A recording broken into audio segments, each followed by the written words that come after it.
Le karting, c'est un sport qui peut être assez dangereux. Tu peux te faire passer dessus, tu peux te faire écraser les mains, tu peux te faire écraser la tête, tu peux flipper. T'arrives vraiment vite, il faut que tu freines au dernier moment, il faut que tu tiennes ton kart en position parce que sinon il peut glisser. C'est comme rouler sur l'autoroute à 120 km/h, prendre une petite chaise, pas de pattes, et puis sauter sa chaise puis embarquer sur l'autoroute.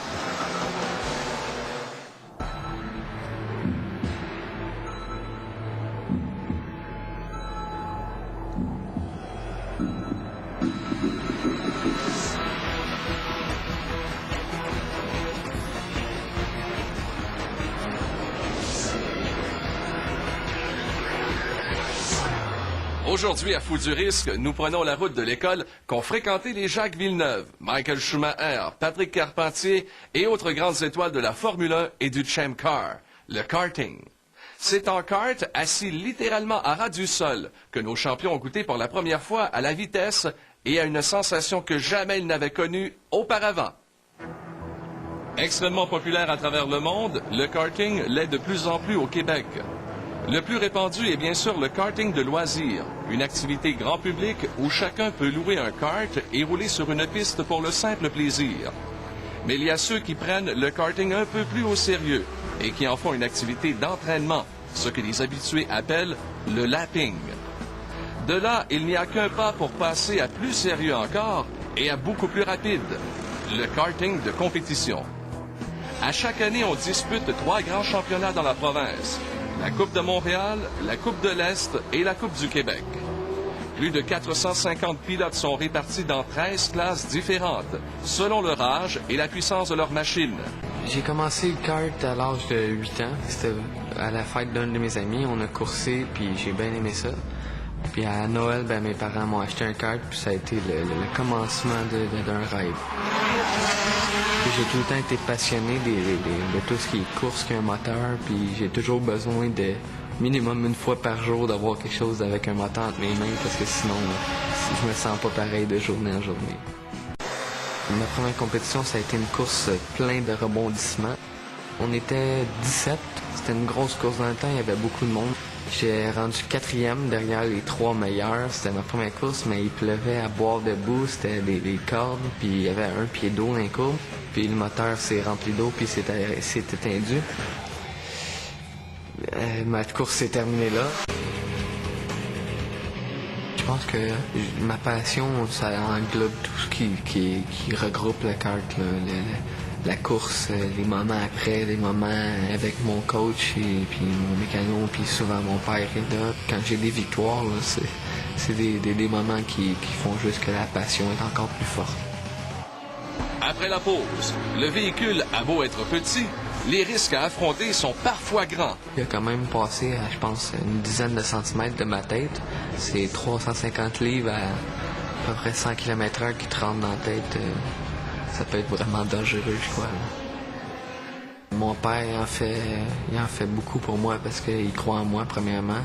Puis il m'aime, c'est sûr. Là, je suis son fils, puis il veut que je performe, il veut que je sois heureux, c'est sûr.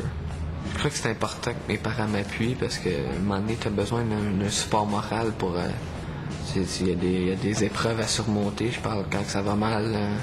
C'est le fun d'avoir quelqu'un qui te supporte, là, qui croit en toi puis qui est là pour t'aider. Juste comme ça. Présentement, le financement vient de mon père. Un peu le commanditaire, mais vraiment peu. C'est de la poche de mon père. Je crois qu'il faut tout le temps justement avoir le couteau entre les dents pour pouvoir être performant. Faut pas trop prendre de risques, mais quand c'est nécessaire, j'en prends. S'il faut que tu passes un peu dans le gazon ou que tu joues un peu rude, c'est des choses qu'il faut faire pour arriver à un bon résultat à la fin d'une course. Je me suis fracturé les 2 doigts et j'ai été dans le cloud pendant 1 mois. Il y avait quelqu'un qui a oublié de freiner, la personne en arrière de moi, un compétiteur. Puis il m'a passé sur la roue arrière. Sa roue est venue atterrir sur le volant et mes mains étaient là.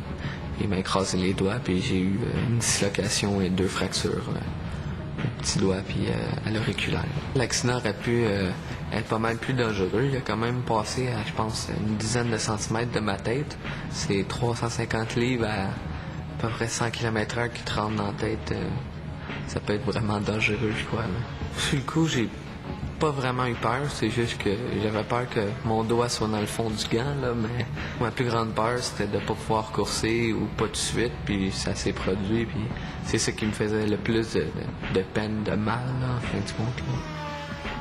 Cette année, je fais la Coupe du Québec, le championnat Stars of Karting aux États-Unis.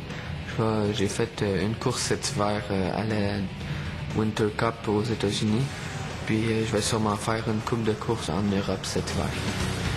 La compétition aux États-Unis est pas mal plus forte. On est, à la place d'être 5-6, on est une trentaine. C'est des compétitions qui sont plus rudes puis plus agressives.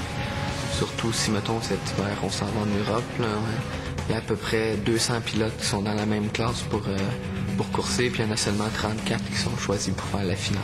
La compétition est vraiment, je pourrais dire, extrême. Les premiers sont choisis déjà dans des équipes de Formule 1, déjà des contrats, puis ça commence vraiment à être un niveau assez haut en compétition en Europe. Quand on part loin, mettons comme en Floride, on va y aller en avion parce que c'est un 2 jours de Winnebago, puis t'arrives là fatigué puis t'es pas en forme. Mais on a fait des places plus proches comme la Pennsylvanie ou le Wisconsin. On y a été en Winnebago pour sauver des coups. Là. Mon rêve, ça serait d'aller en Europe. C'est un gros niveau là, comme rêve à court terme. À long terme, c'est sûr que ça serait de monter en formule là, pour les années à venir. Je sais pas s'il y a vraiment de chance pour un pilote québécois de percer dans le sport, mais j'avoue qu'il y en a qui l'ont fait. C'est possible, mais il faut vraiment avoir de l'argent, surtout les moyens financiers pour pouvoir continuer puis monter d'année en année.